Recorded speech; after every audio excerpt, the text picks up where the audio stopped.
Hey guys, what's up? It's Ripe again. In today's video, an entitled neighbor rages at EMTs after I called an ambulance to help my mother because she had difficulty breathing. This Karen then claimed the ambulance was blocking her property and threatened to call the police on us. She then stole the ambulance. Here is what happened. Let's dive right into the story. This happened a few years ago in my beautiful home country of Indonesia. It was a normal day in my small neighborhood until the sound of sirens pierced the air. An ambulance had pulled up in front of my house and the EMTs were rushing to help my mother. She is a sweet 80-year-old woman who, while being quite fit for her age, has had multiple issues with breathing, especially when temperatures start to drop. This morning things have gone worse and I had to call an emergency. My driveway is pretty narrow, so they had parked the ambulance in my neighbor's driveway. That was not just any neighbor, oh no, that was the driveway of our dearest, well-known Karen. She has always thrown a tantrum when someone would park in front of her private property, and the entire neighborhood had sort of learned to keep their distance with her. However, I had no time to dwell on what her reaction would be, because as seconds ticked by, my mother was having more and more difficulty breathing. I was scared beyond anything in that moment, just praying that everything will be alright when I heard commotion outside. I came out to see that the Karen was yelling at the EMTs, demanding that they move the ambulance out of her driveway or else she will call the police on them. Despite their explanations that they were responding to an emergency call and the patient's condition might require the use of the ambulance, she continued to yell and berate the EMTs. She even started pounding on the body of the ambulance, screaming that this is her property and they cannot barge into her home like this. Now, I understand that she was not all wrong to feel like this. The ambulance was basically blocking her car in, and I was starting to get concerned that maybe she also had an emergency of some kind. So, with a lot of hesitance, I decided to leave my mother's side and walk up to Karen. Me? Hey, I'm really sorry for this. Karen, you damn should be. You rascal cannot just imprison me inside my own place. She was not imprisoned by any means, because the ambulance had left enough space for a person to pass through, just not any vehicle. Me? My mom is having breathing issues and things are looking like they'll go worse, so please, I ask you to understand. My driveway is too narrow and… Karen, what does that have to do with anything? Just park the damn thing somewhere else. There is enough space on the other side, park it there. Why does it have to be right here? I'm someone who has anger issues, so it was really hard to stand still and not just scream at this woman for her stupidity. Another thing that was holding me back was the fact that if I get in any kind of trouble now, no one will be there to tend to my mom. Me? That will take too much time and we need the ambulance as close as possible. Karen, and you are taking up my time. Me? Listen to me. If you have any kind of emergency, just take my car. Karen, I don't need your junk. Thanks. And obviously, I have an emergency. Unlike you, who still lives with his mom, I have a house to take care of, errands to run, and groceries to pick up. Jobless people like you will not understand what it means to be an adult and take care of yourself. I freeze for a few moments, not because of the insult, because number one, I was living with my mom to take care of her, and number two, there is nothing bad about wanting to stay close to your parents as they grow old. But no, the reason I froze was because when my mom was struggling to live, this woman was talking about groceries. Me? Please, this is about my mom's life. Your errands cannot be more important than this. Karen, as if a man-child like you will understand. Fine, you can keep your stupid ambulance here for an hour, but on the condition that I need you to pick up these groceries from the Walmart in that hour. If you don't come back in time, I'm calling the police. This scum of a human was screaming and yelling and demanding me to leave my mom alone for a damn grocery trip to Walmart. Not only was she a jerk, she was the most insensitive person I ever had the misfortune of coming across. The Karen then takes something out of her pocket and holds it to me, waving it in my face like I was some dog or her underpaid servant. I took it to see that it was a slip of paper with the list of groceries. The audacity to smile and then say that I need to pay for it all as a thank you for her kindness was my last straw. I looked this woman in the eye and ripped her list to pieces right in front of her face. Me, get lost or I'll call the police. I turned around, not even caring for her reaction or how she had started stomping her foot on the ground. Who was the child now, huh? Anyways, I come back to stay near my mom as the Karen became increasingly angry when no one listened to her. Eventually, Karen had enough and decided to take matters into her own hands. To everyone's surprise, she jumped into the driver's seat of the ambulance and sped off down the street. The EMTs were horrified and chased after her, but it was too late. Karen had stolen an ambulance. By the time the police had arrived, Karen was long gone. Thankfully, my mother was able to get the medical attention she needed and is now doing much better. I got to know about this Karen situation after a few days. The police eventually caught onto her, and can you guess where? Yep, at the grocery store. This Karen drove a stolen ambulance to the frickin' grocery store. It turned out she was intoxicated, which might or might not explain her behavior. I mean, yeah, sure, many people have done stupid things when drunk, but stealing an ambulance in broad daylight and then driving it around for your groceries is a stupidity that at least I have not fallen down to. Either way, we got to know that Karen was sentenced to several years in prison for hijacking an ambulance and driving under the influence. That sentence also included a requirement to comply with mental health recommendations, which I think was needed. I do feel like maybe there's something more going on with her than just alcohol, but I'm still happy that she is far away from us and that she will definitely think thrice before trying to steal any ambulance again.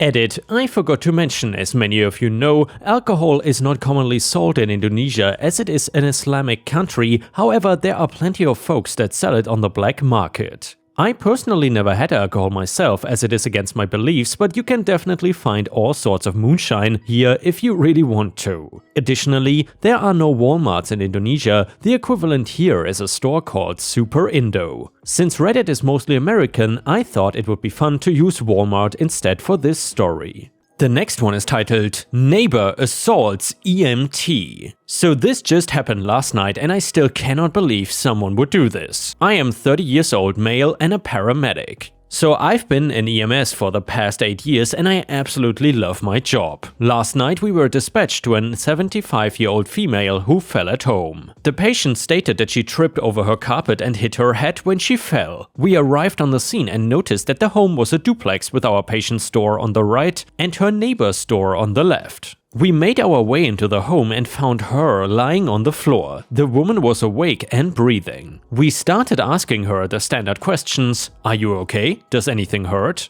Do you remember the fall? Etc. She stated that she has a pounding headache and that she remembers walking to the bed and then waking up on the floor. In my field, that's a pretty big red flag. We noticed that she's got a pretty good lump on the side of her head and a big bruise starting to form already. Noticing the bruise, I asked her if she was on any blood thinners. She said that she was on blood thinners for a previous stroke she had a few years ago. We urged her to let us take her to the hospital because there was a possibility that the fall could have caused a bleed in her brain, and she should go to the hospital to get some scans done. She then agrees and we begin to package her up. We applied a C-collar around her neck in case of any C-spine neck injuries. She denied any neck or back pain, so we lifted her up and placed her on our stair chair. A stair chair is exactly what it sounds like. It's a chair with tracks that we use to carry patients up and down stairs, and as we are getting out of her house, her neighbor whipped the door open and started yelling about how she could not sleep with all the lights and noises outside. The sound of the stair chair apparently woke her up and she was not happy about that. My lieutenant walked over to her and apologized and said that we were dealing with a medical emergency and that we would be leaving soon. The Karen neighbor then noticed that our patient was her neighbor, and that is when she started yelling about something totally different. The entitled neighbor started yelling, "You cannot take her to the hospital. I got errands to run tomorrow and she needs to watch my kids." My lieutenant again reiterated that we are here for a medical emergency and that her health is more important than her errands. The entitled neighbor let out a loud huff and then slammed the door in his face. We thought that was the end of it, but we were wrong. After a few minutes in the back of the ambulance, we told our lieutenant that he could take the engine crew back to the station and that we were going to be heading out in a few minutes. After we checked her vitals, got an IV going and started giving her IV fluids, my partner got out of the back and went up to the driver's seat. About 5 seconds later, the back doors of my ambulance fly open, and who do I see? The entitled neighbor, of course. Apparently she needed a few minutes to get dressed before coming outside. I yell at her, "What the hell do you think you're doing?" She yells back, "I told you that she cannot go to the hospital because she has to watch my kids tomorrow." She then starts trying to pull the cot out of the ambulance with our patient on it. Luckily, she didn't know how to unlatch the cot and could not get her out. Our patient says, "I cannot watch your kids tomorrow because I fell and I might be having a stroke." The entitled neighbor yells back at her and says, "You are fine. You don't need to go to the hospital because you're not having a stroke." My partner then hears the commotion and goes to the back of the ambulance. He pulls her off the cot and I slam and lock the doors. You could tell that the entitled neighbor was about to become combative. It's important to know that either the police department or the sheriff's department responds to our calls too when it is at night. Because of where we were, it took a few minutes for the sheriff's department to show up on the scene, but he got there just in time. I could not hear much through the door, but I saw the officer get out of their cruiser with his taser drawn. My partner then runs back up to the driver's seat and starts heading to the hospital. The last thing I saw through the back windows was the entitled neighbor stomping towards the officer and then her hitting the ground after being tased. It was super satisfying to watch.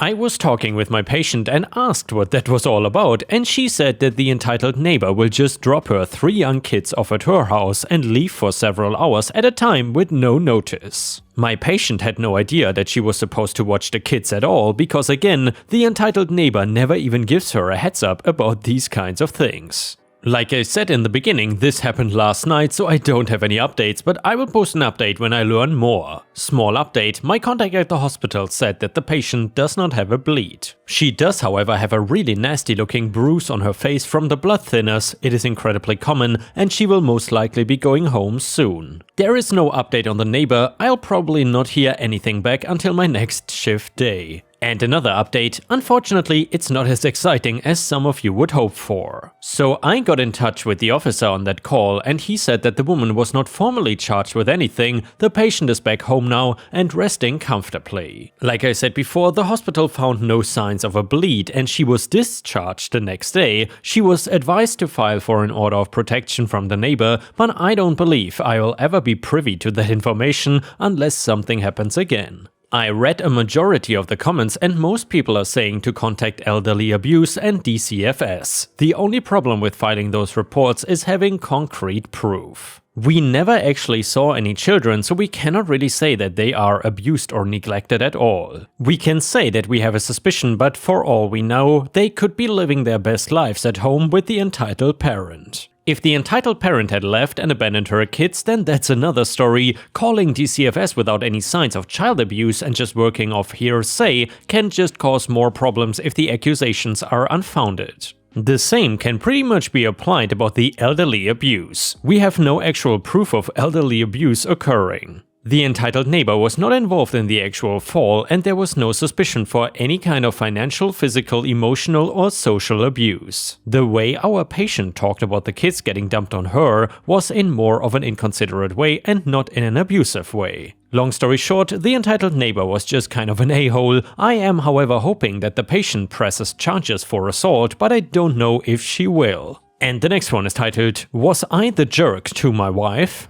I, 34 male, have a wife, 32 female, and we have 2 children, 4 female and 7 male. I work as a manager at a care home and my wife owns a bakery with her mom. My wife cooks all the time because she is much better at cooking than I am. I cook sometimes and she is the one who takes care of the house, kids and chores. Yesterday when I came back from work, dinner was ready, so I plated it up for everyone while my wife was washing her hands. My kids liked their food cut up and I was cutting their chicken into pieces and it looked a bit pink. I told my wife to look at it and she said, "It's a little bit pink, but it's fine." I told her I'm not letting them eat if it is pink, and she told me to stop being a baby and that it won't kill them. I kept telling her it's pink in the middle, they shouldn't eat that, they can get food poisoning and that it is dangerous for them. She told me, if you don't want them eating it, then you can cook their dinner. I made them cheese and ham toasties and also made her one, but she didn't eat it. She told me she's not talking to me if I think her cooking is horrible. I don't think it's horrible, I just didn't want our kids eating that. I told her to stop thinking that she was right. So Reddit, am I the a-hole? And Ripe Stars, let me know in the comments whether you think OP was the a-hole here or not. And I have to say, in this case, I'm not entirely sure whether OP is the a-hole or not, because certainly the wife simply did a mistake when cooking the chicken. It's not really about being a bad cook or something. Anyone can sometimes make the mistake of not cooking meat long enough, and then something like this might happen. Personally, I feel the wife should not be offended that quickly. But anyway, let me know what you think. A user in the comments said, "You are both probably technically right, but there are other issues at play. Some cuts of chicken can be a little pink, and the likelihood of catching salmonella from undercooked chicken is really small compared to, let's say, cross-contamination. But my question is, why didn't you just cook it a bit longer? Or even offer to help? And why, for God's sake, is she the one who takes care of the kids' house and chores if she is working?" This has very little to do with chicken and a lot to do with pent-up hostility and resentment. Very well-earned resentment. Comment number 2, you are the a-hole for massively overcomplicating this. If something is not cooked enough, and chicken under some circumstances can be pink and safe, I think, but I am old school, so just put it back in the oven. And I gotta say, Ripe Stars, after reading these comments, I have to agree with them, because obviously OP indeed could have just put the chicken back in the pan and cooked it a little bit longer. However, then again, I have to say it's kind of difficult to draw conclusions from such a short Reddit post about someone's relationship, and I'm not really comfortable with that. And the next one is titled, "EB neighbor wants to start parking in my private driveway." Okay, so this conversation with the neighbor took place a couple of weeks ago, and I was floored afterwards. We live on a pretty quiet street, and we are the last house at the very end of the cul-de-sac. While quiet, I wouldn't call our street particularly nice, decent blue-collar neighborhood with 50s era houses and tiny little yards. Most the houses have one skinny driveway that only fits one car comfortably. 2 cars if the first pulls up close to the house and the second sticks out in the street a bit. As a result of this, most people also park along the street wherever they can squeeze in. Each house usually gets 1 or 2 additional spots this way. This is not the case for our house since we are at the end of the cul-de-sac. If we parked a vehicle out front, it would block our neighbors' driveways on 2 sides. This was a big consideration for us when purchasing our house because having any guests over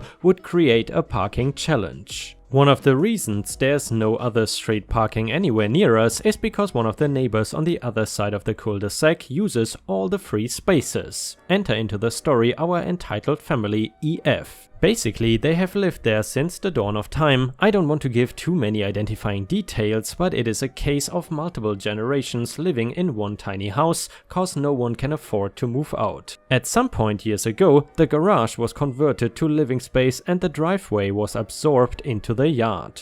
Because they have no driveway of any kind and because there are so many people living there, there are always 6 cars parked vertically in the cul-de-sac. As a result, all vehicles turning around on the street have to do a very tight 3-point turn and no one else is allowed to park there. They will ask you to move. I checked their county records and despite their claims, they don't own that damn corner of the cul-de-sac and certainly don't have exclusive rights to all those spots. This is where the EB comes in. I don't know most of the folks from EF very well, but I actually hung out with EB from time to time. But since she was a fair bit younger than me and always wanted rides, money and weed when she came around, I basically stopped spending any time with her. On this particular day, she caught me outside as I was getting into my car.